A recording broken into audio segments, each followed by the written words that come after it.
Hi friends, welcome back to my channel. Today I'm going to be sharing with you my 2024 lineup, and I know this video is long overdue, but I figured that just gave me time to really solidify my lineup. Not that it's changed at all since January, but I know it's been a while since I made a video, so let's just get started. I have 3 notebooks here for 2024, and these 2 are my daily notebooks that I like to be in every single day. And this one is just kind of whenever I feel like it, so it's really just these 2 that I like to work on. I've really simplified my lineup even more so from last year. Last year I was using personal rings for my home binder, and this year I just completely took that out of my system. I took everything I needed into a reference insert, which I will get into later. And this year I really want to prioritize simplifying my workflow. I don't want to spend too much time in my notebooks, because I wanted to free up some time for other hobbies and more rest and just generally less stress in my life. Not that my notebooks are stressful, but it can get overwhelming when I feel like I'm behind and I need to backfill and all that. So let's just go into the details of my notebook. I'm going to start with my 5-year journal. This one right here. This is a 5-year journal that I bought in 2019, and I didn't really get started on it until last year. And this is just the Mom's 1 Line a Day that you can buy on Amazon. And I did end up damaging this. I dropped it and the spine cracked here, so I just repaired it with some floral tape, and it works just fine. I did have to tape the spine back together, and I'm planning on covering this with some scrapbook paper later on. But as you can see, it's ripped in some pages, but that's okay because it still works fine as a 5-year journal. And I started this journal on June 2023, last year. So what I've been doing is I've just been backfilling the entries for last year. So 2023 was my first line here, and then 2024 for the second line. And I would just look back at my journal from last year and backfill these as I go through the year.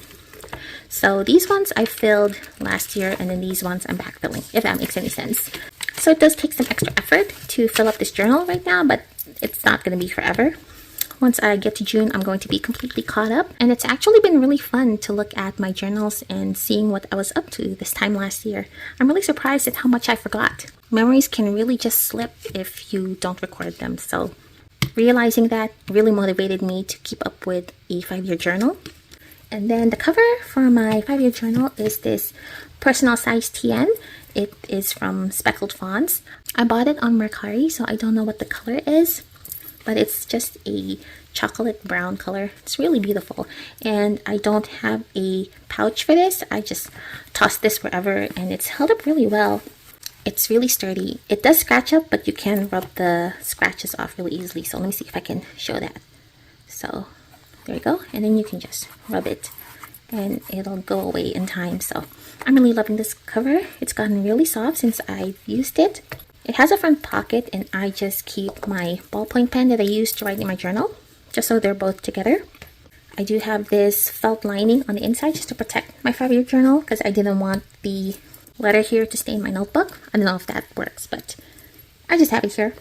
And this 5-year journal, which, let me see, I think it's called Chronicle Books. I just buy this on Amazon. You can find this anywhere. But this fits a personal size TN really well. So if you can find one that has a full slip pocket like this, you can easily turn it into a folio for the 5-year journal, and it'll work great. So this is pretty much my daily journal now. This is the one that I like to be in at the end of the day. It used to be my daily journal here, which is my pocket moleskin for the moment. And I still like to do long form journaling, but I haven't been doing it every day like I used to. I just kind of fell out of love with it. I felt burnt out, and I just wanted to take a break. This is all I have filled out for now. Not much. I'm sorry, it's not Moleskin. It's the Exceed brand, which is the Moleskin dupe that you can buy at Walmart. So this was part of my notebook stash. As you know, I'm trying to get through my notebook stash, but since I really slowed down on my daily journaling, I'm not going through it as fast as I wanted to. But that's okay. The priority for me is making sure that this is a stress-free process. So if I want to slow down on journaling, I'm allowed to. As long as I'm not buying new things, I'm okay with my progress slowing down. So I don't have much to say about my daily journal. It's just writing down my thoughts, feelings. If I need to take down notes for our house renovation, I will write it down here. That is something that my husband and I are working on. This cover, by the way, is from Fast Josma.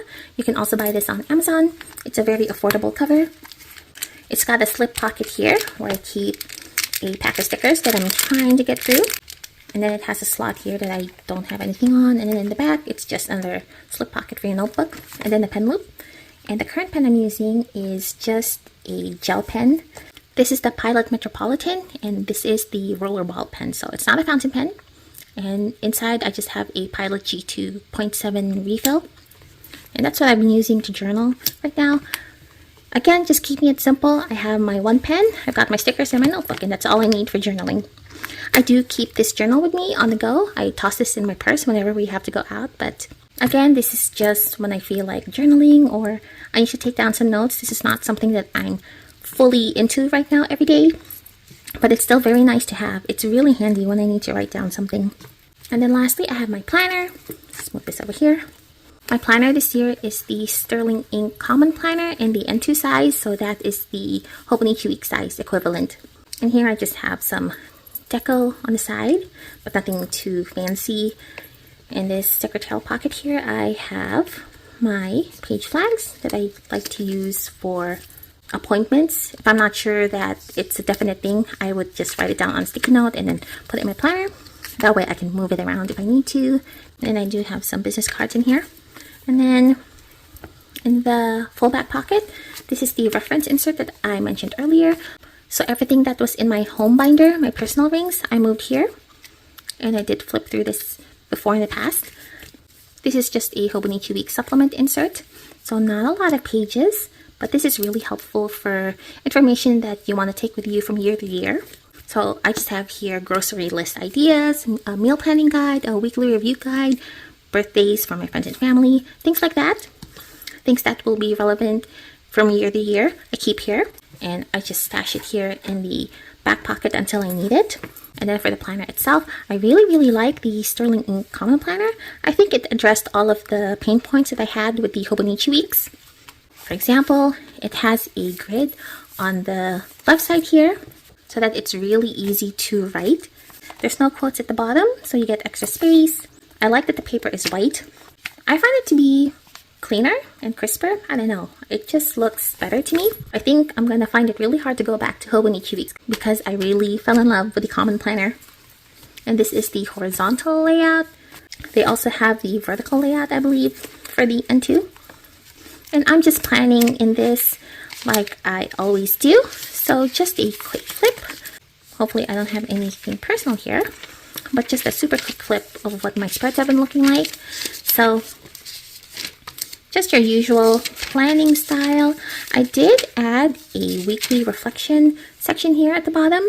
So at the end of the week, I will just add a little section here writing down how the week went, what my feelings were, if I felt like that was a good week, if I had any special memories. I write it down here. So it's not very long, it's just a couple of lines as you see. And then my trackers, I used to keep on the right side of my spread, but I moved that all to the back here, just so I only have to write it down once a month. And I felt like this was more efficient. I don't have to be repetitive on my weekly pages here. I can just use this section for the really important things that I need to keep track of. And that's it really for my planner. I hardly use the back pages, honestly. Even when I have a lot of blank pages here to use. So this is 121 pages. I feel like I still need to save these blank pages. So maybe that will be a goal of mine, is to really commit to using these blank pages. And then here in the back, I have this notepad. It says Happy Valentine's Day, but I'm just trying to use it up.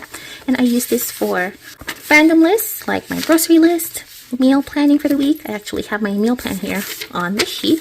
So as you see, it's very messy. And I don't keep my meal plan. Once the week is over, I just put that in recycling. But I really like having this notepad for anytime I need to write something down. I know that I always have scratch paper here in the back. And then just a little deco card here. And then the pen I'm using is my trusty Uni Jetstream. I just like to put that in the pen loop there. This cover, by the way, is from Naya Papery.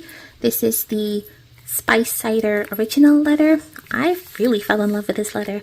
I love how smooth it is. It does scratch up easily, but it really gains a lot of character the more you use it. This reminds me a lot of the Chic Sparrow Austin leather, I think is the name.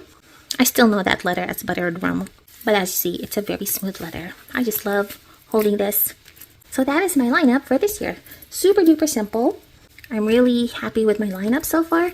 It's probably not as impressive as the other videos, but if there's anything I've learned, simple is always better for me.